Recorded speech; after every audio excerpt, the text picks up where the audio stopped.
the same issue over and over again and never getting any relief? Are you tired of buying all types of vitamins and supplements, hoping but not knowing for sure that they will keep you healthy? Or are you getting enough of the right kind of nutrients that your specific body needs?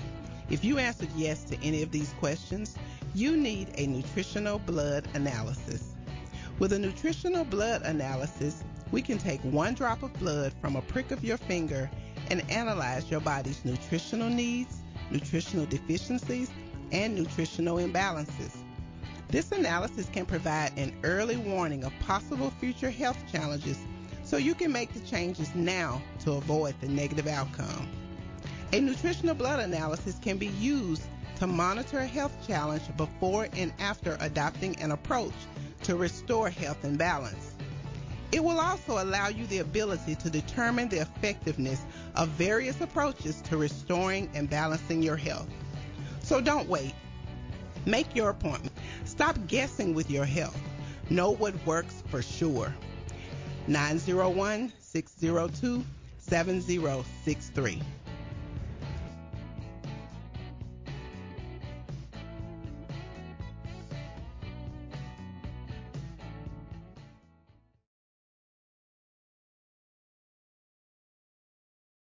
C-Graphics Printing, located at 890 East Range Road in Memphis, a complete print shop for all your printing needs.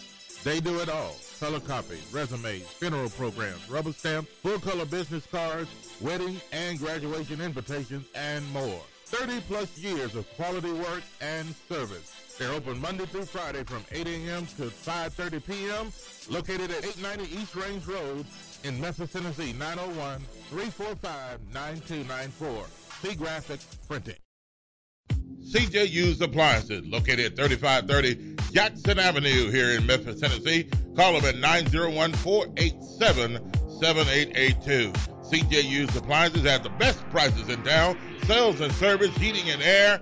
Also the best appliances you'll find anywhere in the Mid-South. Refrigerators, microwave stoves, washers and dryers, deep freezers, dishwashers, whatever you need in used appliances. And folks, I'll tell you, they're the best used appliances anywhere you'll find. That's CJ Used Appliances, 3530 Jackson Avenue. All appliances come with warranty.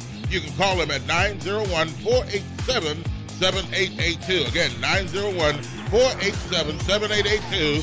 CJ Used Appliances. C&S Motors Auto Sales, located at 2508 Summer Avenue here in Memphis, Tennessee. Call them at 901-323-8778. C&S Motors Auto Sales has been around since 1984. Go by and see Chris today for some of the best pre-owned and used vehicles in the city. They have SUVs, minivans, cars, trucks, whatever you're looking for in pre-owned used vehicles.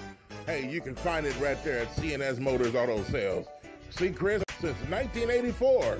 They will treat you right. Call them at 901-323-8778. That's 901-323-8778, 2508 Summer Avenue, C&S Motors Auto Sales. This is Sergeant Chris Richardson with the Tennessee Highway Patrol, here to explain the Tennessee Hands-Free Law, which is a new state law effective July 1st, 2019. In Public Chapter 412, it makes it illegal for a driver to hold a cell phone or a mobile device with any part of their body, to write, send, or read any text-based communication, to reach for a cell phone or mobile device in a manner that requires the driver to no longer be in a seated driving position or properly restrained by a seatbelt, to watch a video or a movie on a cell phone or a mobile device, and to record or broadcast video on a cell phone or mobile device. So, can I still talk on my cell phone while driving? Yes. A driver is permitted to use an earpiece, headphone device, or a device worn on a wrist to conduct a voice-based communication. The driver may use one button on a cell phone or mobile device to initiate or terminate voice communication, and voice-based communication may also be used to send a text message. Learn more at handsfreetn.com.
And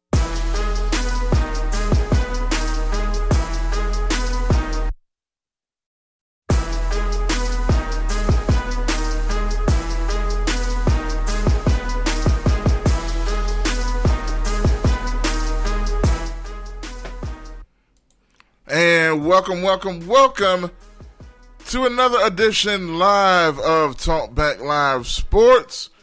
We are live. We are in the building. We are in full effect, ready to go, ready to get it started, cracking, rolling, kicking, jumping, screaming, yelling on this Thursday, which, as you guys know, is our Friday here on Talkback Live Network.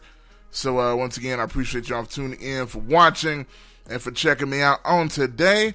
And we're going to dive right into our first guest of the day. And he is on the hook right now. I think he's all plugged in, ready to go.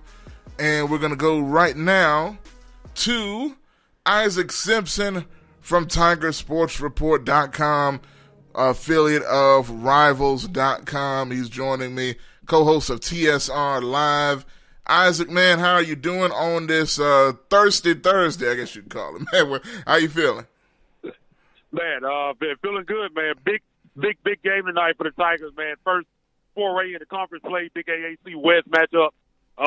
Old rival for Memphis, man. Memphis has really struggled against the Navy team. They played 4 times, and Memphis is 1-3. So I think they have a big opportunity tonight at home to kind of change things around in this series. Yeah, absolutely, man. Again, we're talking with Isaac Simpson, TigerSportsReport.com, as we do every week, talking about the big Tigers matchup. And like you said, Navy is always a tough matchup, just for the fact that the way they play, that triple option, seems to give the Tigers fits, no matter who has been at the helm, at quarterback or on the defensive end. Yeah. But the defense for the Tigers, to be honest, over the past couple of years has been terrible. Do you think Adam Fuller's defense is more prepared for Navy than they have been in past years? But because as you said, when you look at this Memphis team over the last several years, they've had a lot of success, but it hasn't been because of the defense. Mm-hmm. This has always been a offense-based team, and I think if you kind of look at it, despite them putting up some points against South Alabama and Southern, I think the defense has really carried this team. I think the defense right now is a little bit ahead of the offense on this team, mm-hmm. and I think going against Navy, I think that bodes well. Because when you look at playing against Navy, man, you got to be extremely disciplined. You got gap integrity is really important. You got to stay with your assignments. You can't, because if you break loose or go away from your assignments, man, they'll gas you. They'll be running all over the field all night long, man. So you got to stay disciplined. Got to cut down on mistakes. But I think if you look at this defense and what Adam Fuller has brought to it, I think they're much more equipped this season to deal with that than they have been in the past. Yeah, I agree 100%, man. And I know, it's going to be a big focus for these guys, that triple option, like you said, gap control, and just paying attention. You can't get fooled by one man on the other. And that's one that Navy does so well with the misdirection, who has the ball, who doesn't. You don't really know sometimes. And then, Navy always needs a certain type of quarterback that probably wouldn't have success at most teams, to be honest with you. And they always seem to do well. Looking back at last year's game, I can't help but think about last year when I think about Navy. And last year's game was so ugly for a multitude of reasons. But mainly, I guess it depends on who you talk to. A lot of people blame the rain. And some people blame Brady White because of the rain, or inability to handle the rain. When you look at Memphis on the offensive end against Navy's defense, how does that matchup look? What does Navy's defense look like, and how do you think Memphis can counteract that? Coming into the season, when you look at this Navy team, I think they only have two returning starters on their defense returning. And I think coming into the season, a lot of people, including myself, thought that they'd really struggle on that side of the ball, but that hasn't been the case. Now, I know they've only played Holy Cross and ECU, so you got to kind of take that into account. Yeah. But their defense will look good. I think they only give it up a little bit over 70 yards per game against the rush, and I think 142, against pass. So their defense has been really good.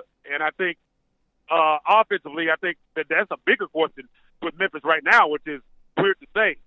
You don't have Patrick Taylor, but, Kenneth Gainwell has been, and even Keelan Watkins have both been fantastic. But the question with this team always goes back to Brady White. Mm-hmm. I think in a game against Navy, I think again I think you look at their secondary. Their secondary is suspect. So I think it's going to be easier to attack them through the air than it will be on the ground. So I think Memphis needs to come out and try to establish the run to kind of open up that intermediate passing game. But that's always the question: Can Brady White win a game while throwing the football down the field? And I think if you look at Navy's numbers defensively so far, in order to win this football game, at some point Memphis has got to throw the ball down the field, and that's always been the catalyst with Brady White. We're here almost a year and a half in, and we keep hearing about always he's gotten bigger, he's gotten stronger, but the arm strength is still the same. I mean, despite you go back to that South Alabama game, he was not good in that game. No. I mean, Memphis blew him out, but you look at some of those throws, I mean, he was throwing some ducks out there. Yes. There's no doubt about that. And you look at these guys like Coxie and Magnifico, I mean, they have the talent. It's just he hasn't been able to get these guys to football, and they have a lot of playmakers. And I think tonight we're going to find out a lot about this team, especially offensively, because, again, I think in order to win this game, at some point, Brady White's got to make some plays down the field. Yeah, I agree 100%, man. We're talking with Isaac Simpson, TigerSportsReport.com, affiliate of Rivals for the Memphis area. Sure, he's going to be down there at the Liberty Bowl watching it all go down with Memphis and Navy. It's always a big game kicking off the conference schedule for the AAC. How important do you think this is to talk about conference-wise, to kick off things on a good note? Because really, with Memphis being in the conference championship game back-to-back seasons, they've had some pretty good success. Last year was more on the back end of the season that Memphis went on a run. Yeah. They kind of backed into the championship game. They really did. A lot of credit to Darrell Henderson and that running game with Tony Pollard and Patrick Taylor. They made plays enough down the stretch, kind of went on enough of a run, and the right teams lost to get Memphis into that championship game again. How important do you think it is to start the conference schedule on a good note compared to some of these other teams around?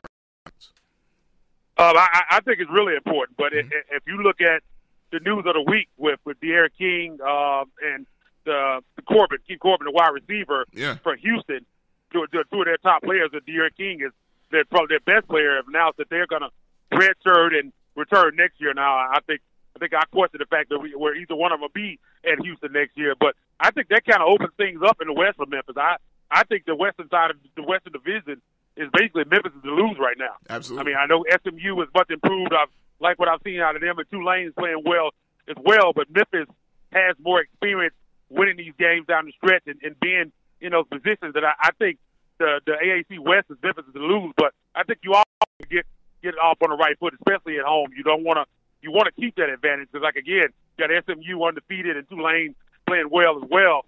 Luckily you got both of those games at home. I think you want to go ahead and take care of business tonight.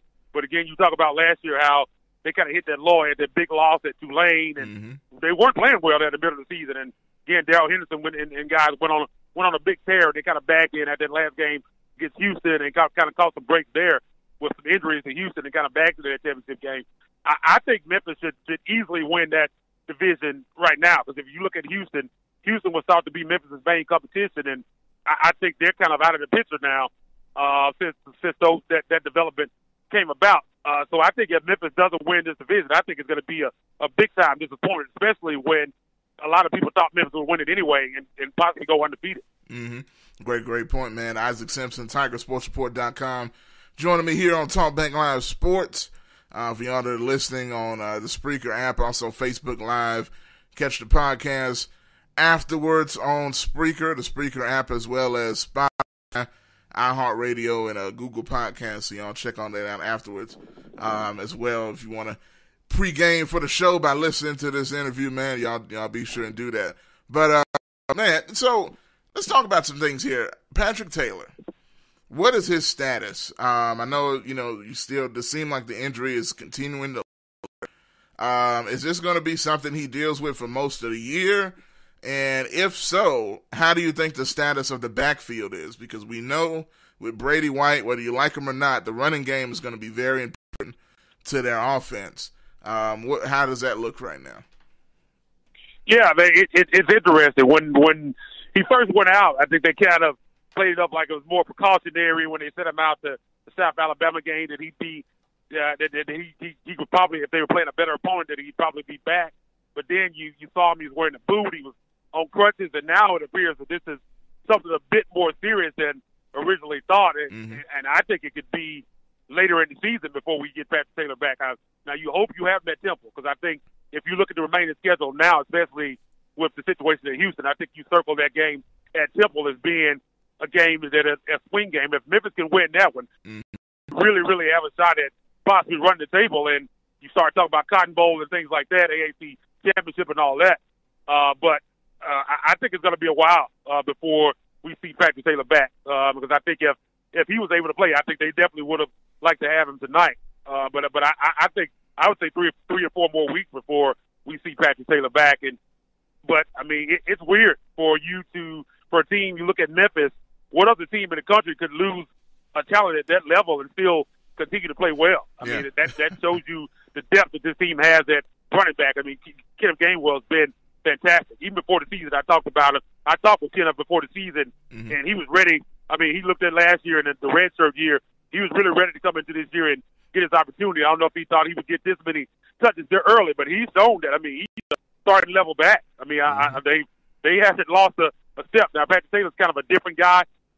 He's kind of the bruiser, but with Ken Gainwell, he's a guy that can kind of do both. He's a guy who can run past you, and we've also seen him run through people. He's extremely versatile, brings that speed. I think he's more of a home run threat that they kind of lost at Darrell Henderson than Patrick Taylor is. So Patrick Taylor, like I said, is a guy that's bruiser that's going to run over you. I mean, he can break off for long runs, but you're not going to see a lot of that from Taylor. But I think Kevin Gainwell has that home run type ability, and even Keelan Watkins, you saw in the South Alabama game, came in, also had over 100 yards, but he's played fantastic as well. So I'm not as worried about the backfield as you would have thought if you knew you were going to miss Patrick Taylor. But you definitely want Patrick Taylor in there if you can. But I think it's going to be a while before we see Big Pat, as they call him, back on the field. Yeah, definitely, man. And one thing about it, you definitely want him.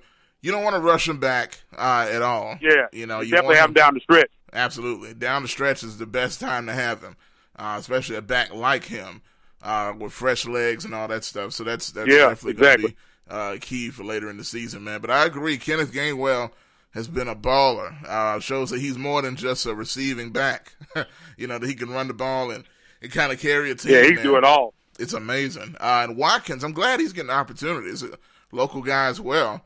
Come in here and balling out as well, bringing that versatility. And that's one thing, about Norvell. I've questioned some things coaching-wise, and you definitely can do that. But, when you talk about recruiting-wise and bringing in talent to replace talent, he's been exceptional at that. So that's a good thing to do. No question about it, man. And the last thing I'll ask you, I know you got to get out of here, man. Busy man on days like this.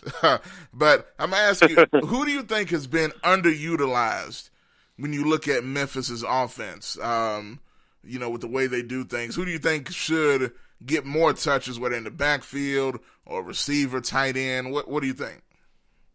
Yeah, I mean, there's a couple positions, and you look at tight end and wide receiver, because we go back to that arm strength and the issues with pushing the ball down the field, because I mean they have so much talent at the skills positions, and guys like DeMonte Coxie, who I think is a NFL level receiver. I think I think, and I know you kind of talked to DM about this last week. I kind of think Brady White holds them back a little bit. Yeah. Because again, I think DeMonte Coxie is a big time possession receiver. I think he has NFL ability, but I think his numbers would be a lot higher if they had a quarterback that could push the ball down the field. But I think if you had to pick out one guy, I guess I've got to go with the group tight ends. I think Joey Magnifico and Sean Dykes are the guys that I think have really been underutilized within his offense. I think at times there's been the offensive line to struggle in pass protection, which doesn't help when you have a quarterback that doesn't have a strong arm. You got some new guys, especially on the right side of that line, that's breaking in some new offensive line. He can't get these guys the football, and if he can get these guys the ball, they're capable of making plays. We've seen those guys make big time plays, and he just hasn't been able to get them the football. So you like to see those guys get more involved. Also with the other receivers, was it Kadarian Jones or even some of the guys, Kevin Austin III, who come in and played really well with special teams.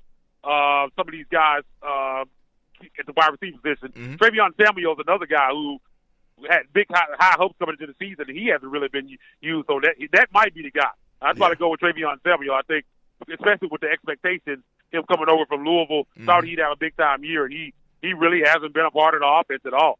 Yeah, see, and that's a shame, man. And I agree with that. Plus, you talk about that and the tight ends as well with Dykes and Magnifico. We've seen that they can be big time players.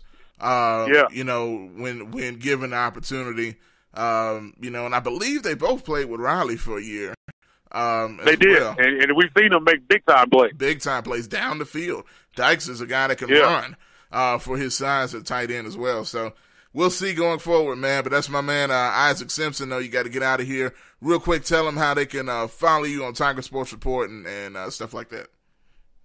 Yeah, man. You can follow me on Twitter at Isaac_Rivals, ISAAC_Rivals. Man, just go over TigerSportsReport.com. Check that out. All the great content we have over there, man. We got podcasts coming up. I got a pregame show coming up, live for the Liberty Bowl at 4:45 this afternoon. So check that out, man. And other than that, man, it's a big-time game, man. Memphis with national spotlight, standalone game on Thursday night. No other games on, man. You're going to be right here in Memphis, ESPN, man. So it should be fun. The whole Tiger Nation comes out. I hope we get like 40K out there, man, and I hope it's a good night because they, like I said, man, they really struggled against Navy 1-3, so let's try to make that 2 or 3 tonight. Definitely, man. And, you know, if we get about 45,000 in there, the attendance figures are going to say it's been about 30 or 28,000 for whatever reason. So that's a whole other thing, man. But, Isaac, man, I definitely appreciate you coming on, brother, and we're going to do it again next week, man. Talk some NFL some next week, too. Man, definitely, man. Talk to you next week. Okay, man. All right, that's Isaac Simpson, TigerSportsReport.com, coming on with us, talking Tigers and Navy. And, you know, like I said, man, we agree on a lot as far as Memphis' offense and the way they play. And I know we're kind of in the minority when it comes to some people in the media, and some people just period in Memphis, when it comes to Brady White and what we see out of him. And you say, oh, you hate him because of this, or you hate him because your boy David Moore didn't get the spot. Look, first of all, that's got nothing to do with what I see on the field. And yes, I did think David Moore should have been the starter last year. And for people that want to discredit that thought, well, so did half of the team at least. So either the half of the team doesn't know football, which I know they do, or there was a legitimate reason why most of those players wanted to play with David Moore. And it wasn't just because they were friends with him either. That's a whole other thing. That's in the past. You know, a lot of these guys have attached themselves to Brady White now. And that's what you should do as a good teammate. You know he's going to be the starter, so you don't want to make him an enemy. You know what I'm saying? You want to be friends with him. You know, it's one of those things. And Brady's a nice guy from everything I've heard. But I still think the fact that you've run off multiple quarterbacks that have gone on to play well in other places. People talk down about David Moore's time in junior college, but he was a top 5 JUCO prospect coming out of the junior college ranks with an undefeated team except losing in the championship game. So whatever you want to say about that is what it is as well. So anyway, I'm looking forward to the game tonight. Hopefully the Tigers get a win. Hopefully they do what they need to do going forward. And it's going to be interesting to see what ends up happening at the Liberty Bowl Memorial Stadium. The game is at 7 o'clock for those that want to know Central Time. 7 o'clock at the Liberty Bowl on ESPN, the big ESPN. The only game on tonight. So y'all check that out tonight. Hopefully go down to the game if you can. And definitely watch it on TV or wherever else if you can not.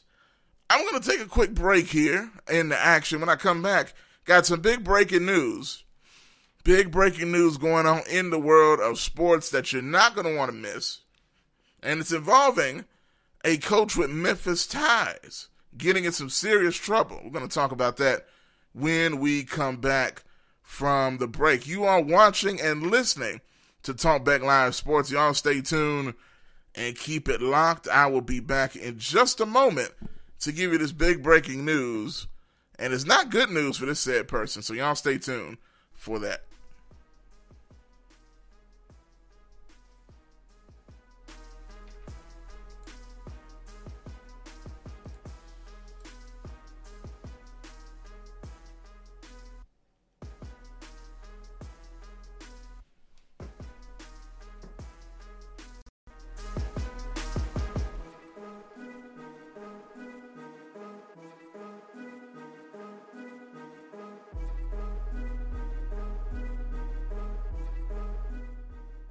Are you tired of going to the doctor with the same issue over and over again and never getting any relief?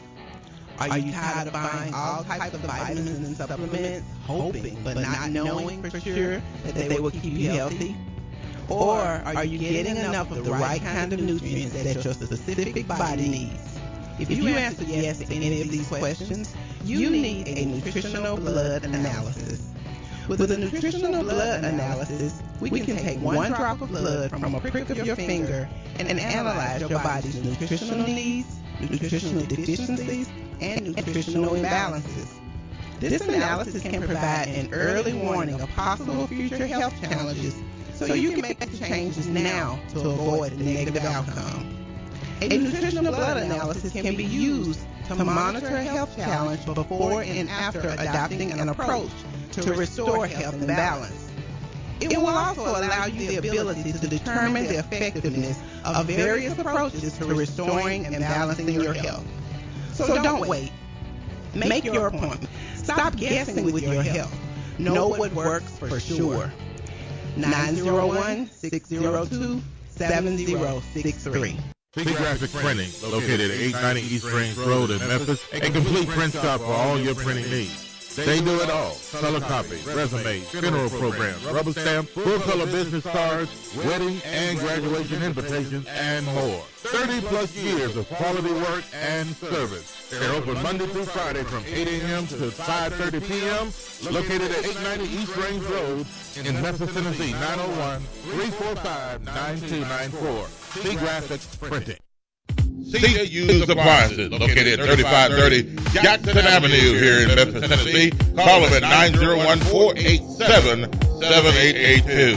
CJ Used Appliances has the best prices in town, sales and service, heating and air. Also the best appliances you'll find anywhere in the Mid-South. Refrigerators, microwave stoves, washers and dryers, deep freezers, dishwashers, whatever you need in used appliances. And folks will tell you they're the best used appliances anywhere you'll find. That's CJ Used Appliances, 3530 Jackson Avenue. All appliances come with warranty. You can call them at 901-487-7882. Again, 901-487-7882. CJ Used Appliances.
Back in the building once again.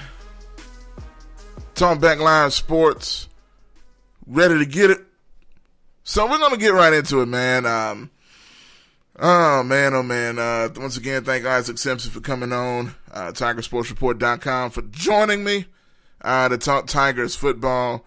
But right now, we're gonna talk about something or somebody related to the formerly related to the Tiger basketball program that is in a lot of hot, scalding water. And it is none other than, boom, your boy right there. You see him looking as innocent as possible, as innocent as ever. My man, Josh Pastner. Joshua Pastner. This came down today. Of course, you know, he's the head coach of the Georgia Tech Yellow Jackets down in Atlanta, Georgia. He's been there for quite a while now. Let's see. Matter of fact, this year coming up is entering into his 4th season as the head coach of the Yellow Jackets But not on a good note. This is not what you want to hear heading into the season if you're Josh Pastner and anybody associated with the Georgia Tech Yellow Jacket program. So if you're wondering what I'm talking about, if you didn't hear about this, here it is. It's broken on every news site you can imagine within the last hour. The Georgia Tech men's basketball program has been dealt a massive NCAA penalty or penalties due to impermissible benefits under head coach Josh Pastner. Whenever they pull out the word impermissible, you know it's going down. The NCAA released a statement today, this afternoon, to announce the heavy punishment. This isn't light, this is heavy. Which includes a postseason ban, 4-year probation period, after which Pastner is then allowed. That's the punishment it is right there. After Pastner allowed his former friend, Ron Bell. Y'all remember Ron Bell? We broke that news last year on the radio when it went down. Ron Bell was the man that that sued him.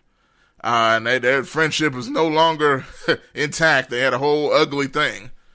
He even said Josh Pastner sexually assaulted his wife while they were over their house one day, which I didn't believe that for a second. But clearly, man, this guy was really bitter. I did a very bitter interview with Gary Parrish locally and just dogged Josh Pastner.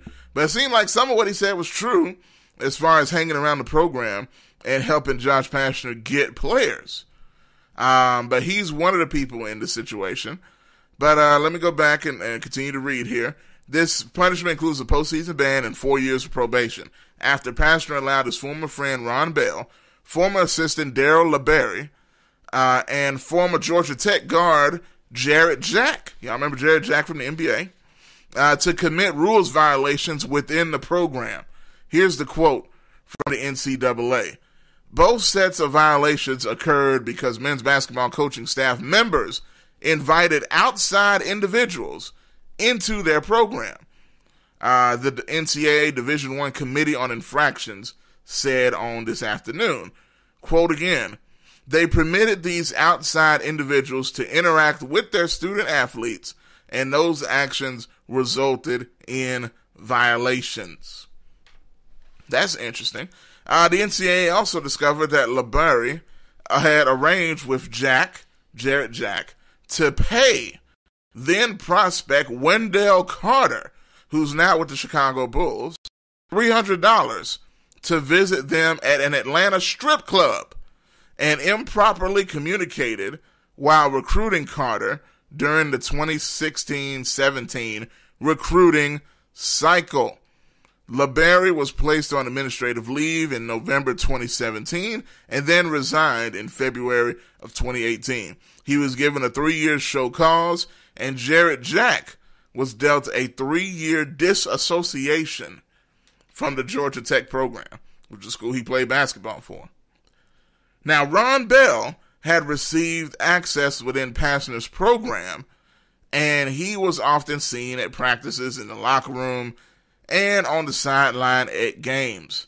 Though he was never officially a member of the team, Bell is said to have provided more than $2,000 in impermissible benefits to players.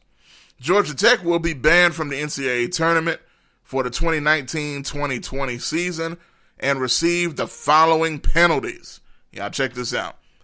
4 years probation, a 2% fine to its basketball budget. So 2% of his overall budget will be given back to the NCAA as a fine. Loss of 1 scholarship for the next 4 years. This is 1 each year.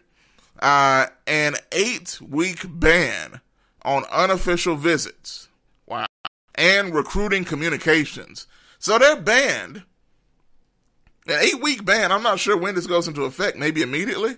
An 8-week ban on unofficial visits. So you know what players can come on campus, recruits and things like that unofficially? They can't do that now. And they're banned from communicating to recruits for 8 weeks. It's pretty brutal. A reduction of 3 official visits and 19 recruiting days negated. 19 days gone. on the recruiting schedule and 3 official visits gone for the Georgia Tech program. And as I said earlier, Josh Pastner is entering into his 4th season as the Georgia Tech head coach. He owns a record of 48-53 and has yet to reach the NCAA tournament with the Yellow Jackets. Woo! So let's go back a minute. All these recruiting violations and impermissialities under Josh Pastner's reign at Georgia Tech. And the interesting thing about it, despite all of that, they still didn't end up in the NCAA tournament any of those years. So you're doing all this stuff through other people, which is what usually happens. The head coach is not going to get his hands dirty if he doesn't need to. You know, he kind of directed those responsibilities to others. And boom, it comes back on him. And you know what's a shame about this? I mean, nobody, despite what happened in Memphis, despite how a lot of people believe he didn't do a good job at Memphis, which I do think is fair with the recruits that he got, he should have won more games. All that being said, you don't want to see bad stuff happen to anybody. And I definitely don't wish bad upon him, because to us personally, at Talkback Live, he was great. You know, easily accessible. Came on, we interviewed him multiple times on Bob and Josh, Talkback Live, on the radio, you know. And a lot of people I know personally, he's done great things for. But all that being said, it really doesn't matter, and it comes down to this. You get what happens. This is what happens when you break the rules. And it's unfortunate. You know, now the strip club situation with Wendell Carter, that's even more unfortunate, not just because of the strip club thing, but for the fact that it was $300 involved, which is not a ton of money. That's number one. Number two, he ended up going to Duke instead of Georgia Tech anyway. So he got this trip to a strip club, he got $300, and he still didn't go to Georgia Tech. So they failed on those counts. And that is still coming back to bite you with a player that you didn't even get to reap any benefits for. Very unfortunate. He's in the NBA. He ain't going to get nothing. They're not punishing these players. And you know, you know, the adults are getting punished. So it is what it is, man. It's a shame for the Georgia Tech program, because even if Josh leaves, right, because a lot of people felt, you know, he was under the microscope. He's underperformed. He has not done what was expected. He was expected to be that young, energetic guy to come rebuild the Georgia Tech franchise into a contender in the ACC. That's a very tough place to coach, don't get me wrong. I mean, you're talking about Florida State, Duke, North Carolina State, just to name a very few. You're not even thinking about Louisville. And, I mean, my goodness, the ACC is loaded from top to bottom. So all that being said, it's a shame what's happening with Josh Pastner, but it is what it is. When you get caught, you know, the hammer comes down, and the NCAA dropped the hammer hard. Now, I'm going to ask you guys this question. Shout out to Linda Cuso. I see you coming in. I appreciate you as always. Greg, GKP. Some folks I forgot to shout out, man, that's coming in and watching. Frankie in the building. I saw Hank Russell, Kelly, and some more folks coming in. So y'all continue to share this video and let folks know what's going on. But this is the big breaking news this afternoon. Josh Pastner and the Georgia Tech program was given the hammer by the NCAA. And this is pretty harsh. So the question, like I said, I was going to ask, do you guys think this is a little too harsh based on what we hear? Or is it just right? Do you think he deserves every bit of this punishment that him and the Georgia Tech Yellow Jackets are receiving under these certain circumstances? Y'all let me know. Let's see. Reading this comment here, GKP says, y'all already know who it is. What's good, man? Greg says, Mr. Squeaky Clean and Ultra Nice Guy is probably on his way out. GKP says, pretty boy Josh probably done in Georgia. Yeah. The crazy thing about it, Atlanta had a very long patience with Josh Pastner. And I think they probably would have been willing to continue this. Because look, let's be real. Georgia Tech is not like Memphis, where they expect, greatness year after year after year. Georgia Tech knew that this was going to be a process. They were okay with stinking it up for a couple of years. As long as they saw recruiting advancements, and as long as they saw slow, marginal improvements, incremental, I won't say marginal, but incremental improvements on the basketball floor. And up to this point, he's been the definition of mediocre, and the low end of being mediocre. Greg says he made his mistake with that dude, Ron Bell. He did. He should have listened to the people around him and banned that dude from his players. Yeah. Because Ron Bell ended up being the nail in his coffin, so to speak, as far as Georgia Tech is concerned. He even got a recruiting violation at Memphis because Ron Bell gave somebody a jersey or something. It was one of the Memphis guys, and, he faced some stuff for that. So Linda Daniels says, say again what the NCAA hit him with, please. Yes, ma'am, I will do. No, you came in on the back half there. So let's see here. All right. Here's some of the heavy punishment. Once again, this is from sportingnews.com is where I'm reading this from to give them credit. The NCAA released a statement today to announce the heavy punishment for Georgia Tech, which includes a postseason ban for this season, 4 years of probation as well.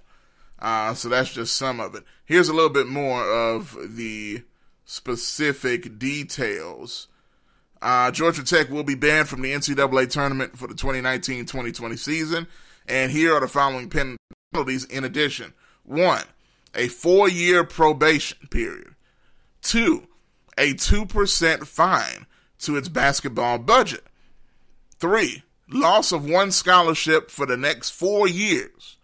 4 years. So this is even, most likely Josh Pastner is not going to be the coach for the next 4 years. But even because of his actions and his staff's actions, they're going to be suffering this punishment long after he's gone. An 8-week ban on unofficial visits, which is crucial to recruiting, and recruiting communications. So not only can they not visit your campus unofficially for 8 weeks, they also cannot communicate with recruits whatsoever. Over the phone, in person, going to their house, anywhere else. The whole staff. Brutal. In the world of recruiting where every moment matters, that's brutal. There's also a reduction of 3 official visits taken away, and 19 recruiting days have been deleted, negated. The recruiting calendar is minus 19 days. So that means their recruiting period will end 19 days, will be 19 days shorter than everybody else's in the country. That is very serious.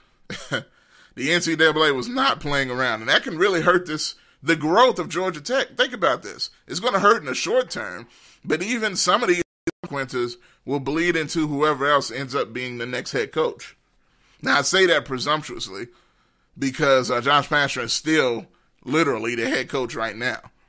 But I would assume that after this, they're going to want to cut their losses sooner than later, I would imagine.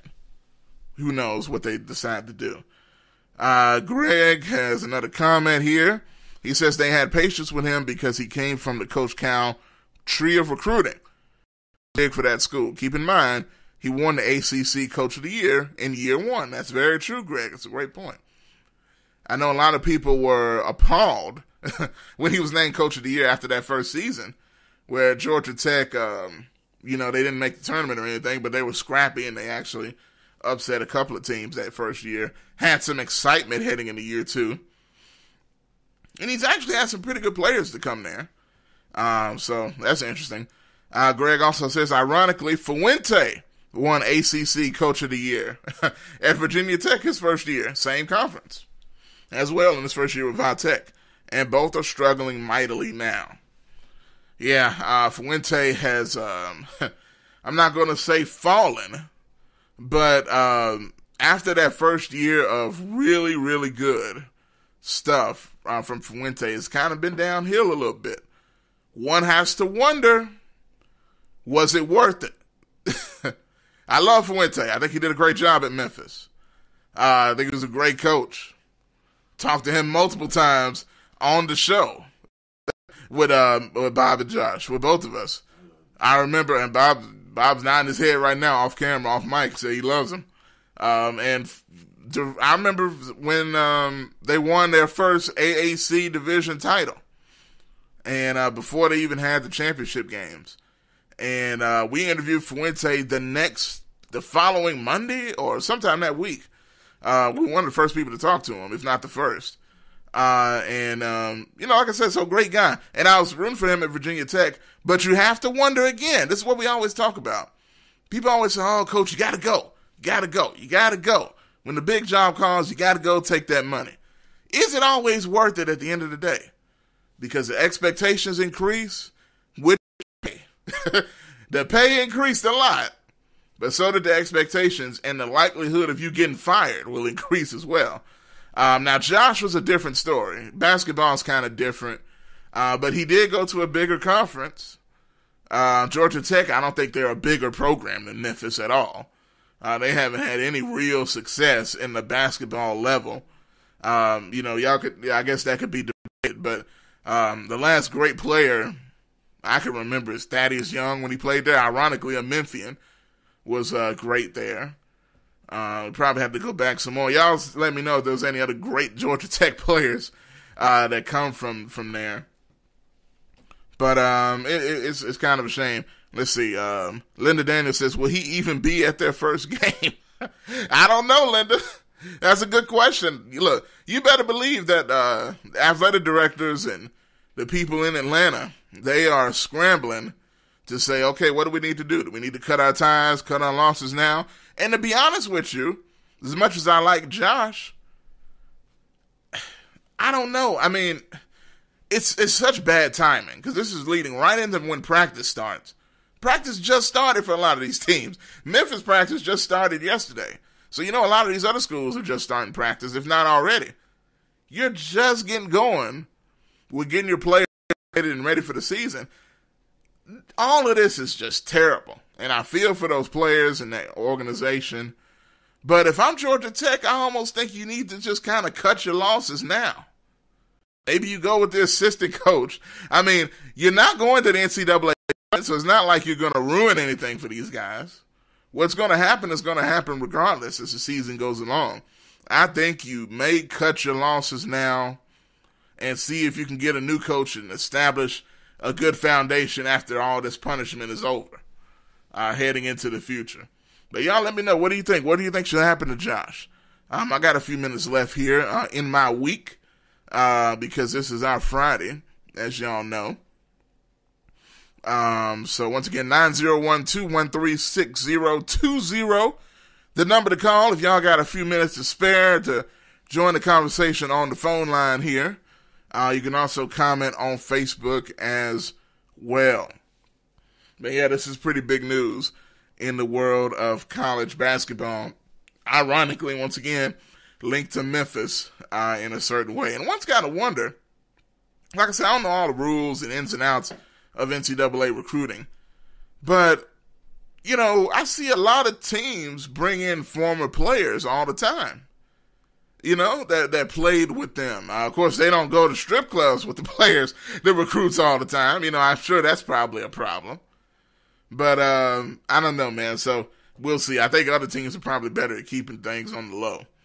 But it's very unfortunate for Josh Pastner and Georgia Tech. And I think it's safe to say that the ticking has started on his clock with the Yellow Jackets. So we shall see. In a few minutes we have remaining on the show. Once again, phone number 901-213-6020 as we get ready. The NFL is this weekend. And it's going to be interesting to see what happens. I know Isaac was talking about it's the only game. At least he must make college game, because there is an NFL game tonight.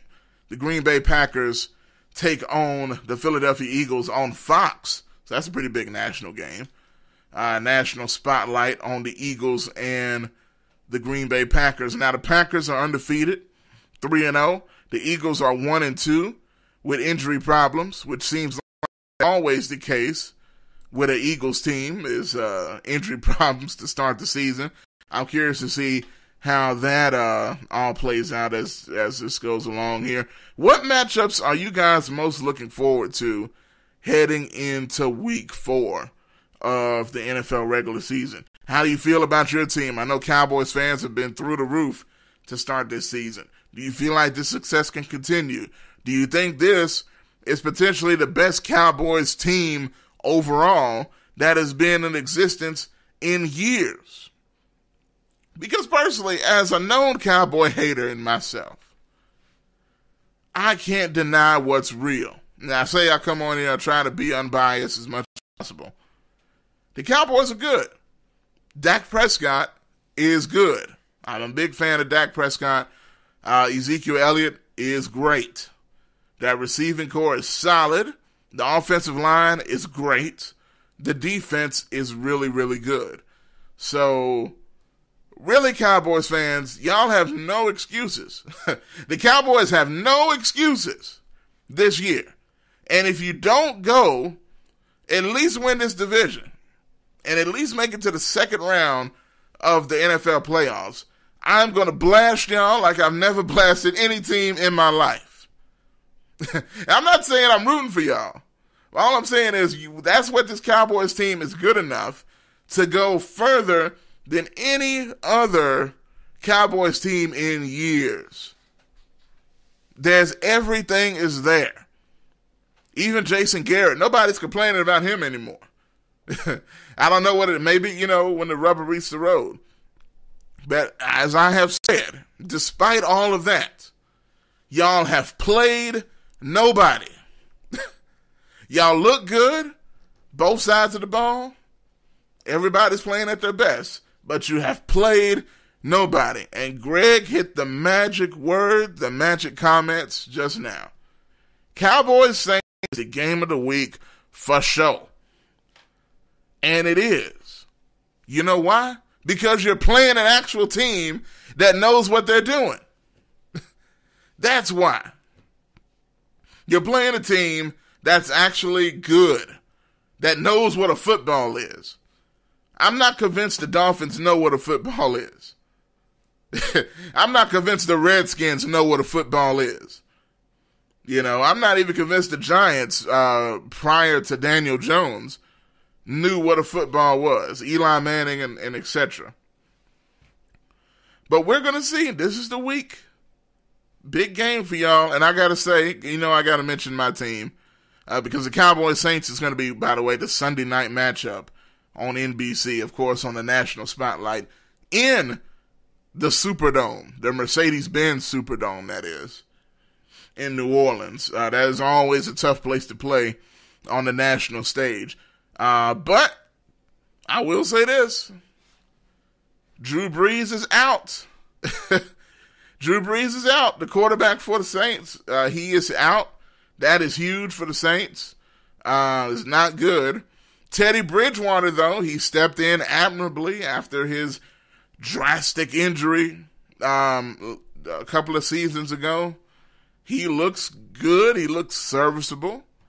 Game 2 for him. Let's see what happens. I'm actually rooting for Teddy Bridgewater, Teddy B. I hope the Saints win. And I know y'all ain't going to be happy I said that, but I hope the Saints win and they go marching in this weekend. The Titans take on the Atlanta Falcons in the Mercedes-Benz arena. Mercedes has 2 arenas. You got the Superdome in New Orleans, and then they got the Mercedes-Benz Stadium in Atlanta. So the Titans are going to there. And this is a big game for my Titans, I must admit. And I think the team knows that. You're 1-2. You cannot go 1-3. You cannot. You cannot do so. The momentum has dropped since the Cleveland win, and we just got to do better. Let me get Josh Pastner's face off the screen. Just realize he's still there. Let Josh, rest over there. But, yeah, like I said, man, it's a big game for us. Looking at some more notable games, just going through it real quick here. You got the Bears and the Vikings, both 2-1. That should be interesting. I brought up the Cleveland Browns. They take on the Baltimore Ravens in Baltimore. Lamar Jackson and company. The Ravens look like the team to beat in that division after everybody was hyping up the Cleveland Browns, and the Pittsburgh Steelers look terrible. With Big Ben out for the season, look like all hope is lost for them. So these are going to be the two teams fighting it out for that division, I think. The Ravens and the Browns. Can the Browns win a real game? Are they legit? Can Cleveland get out of the basement and rise up to these unknown expectations that they've never experienced before? I'm going to tell you why I don't think they can. It's not because of a lack of talent. Oh, man, see. Now, Frankie, do you mean me, Josh? Have your condolences, or Josh Pastner? You must clarify. Because that Josh needs your condolences more than me. My Titans are kind of down, but I ain't that down about them now. But I will say, I think we should beat Atlanta. I mean, Atlanta, come on now. That's a game we should win. But, like I said, man, it's going to be interesting. Last quick thoughts, about to get up out of here. Give me your thoughts. Baltimore, Cleveland, big game for Baker Mayfield going up against Lamar Jackson. How do y'all feel? Are the Browns for real, or some people say for fake? It maybe not be proper English, but y'all give me your thoughts on that as well. Odell Beckham Jr. wearing $1,000 watches on the football field during games. Yes, they let him wear a watch worth that much money in the game. That right there is a bad sign for the Cleveland Browns. So that's it, man. I'm about to get up out of here. We're going to be back a little bit later with the Breaking Bread Bible discussion. Switching gears a little bit here on the Talkback Live Network. So y'all tune in for that. And that's coming soon. I'm going to put up another post about it here in a few minutes so y'all can see what it's going to be all about. Also, follow us on social media. Twitter at Talkback Live. I didn't bring that up earlier. Also, Facebook.com, Talkback Live with Bob and Josh. Like our pages, WTBL, Talkback Live Network as well. Breaking Bread Bible discussion coming up at 5 o'clock in 2 hours. So y'all get some rest, eat some lunch or dinner, whatever you got to do, and get back in here for the Breaking Bread Bible discussion. What's that again? The topic is, and I have the flyer. Come to think of it, yeah, I can do it now. The Talkback Live Network presents Breaking Bread Bible discussion. The topic today: does water baptism save you? You see it right there on that beautiful flyer. So your comments are welcome. Whether you agree or disagree, comments are welcome, and we will discuss it all at 5 p.m. You can catch the Breaking Bread show every Monday and Thursday right here on the Talkback Live Network, Facebook Live. Also, Spreaker app, which is free. Download on any device you may have. And also, do not forget our main website, TalkbackLiveNetwork.org. So, without any further ado, man, that's going to do it for me on today. About to get out of here, and we will talk to you guys later on at 5 p.m., so stay tuned.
Are you tired of going to the doctor with the same issue over and over again and never getting any relief? Are you tired of buying all types of vitamins and supplements, hoping but not knowing for sure that they will keep you healthy? Or are you getting enough of the right kind of nutrients that your specific body needs? If you answered yes to any of these questions, you need a nutritional blood analysis. With a nutritional blood analysis, we can take one drop of blood from a prick of your finger and analyze your body's nutritional needs, nutritional deficiencies, and nutritional imbalances. This analysis can provide an early warning of possible future health challenges so you can make the changes now to avoid the negative outcome. A nutritional blood analysis can be used to monitor a health challenge before and after adopting an approach to restore health and balance. It will also allow you the ability to determine the effectiveness of various approaches to restoring and balancing your health. So don't wait. Make your appointment. Stop guessing with your health. Know what works for sure. 901-602-7063.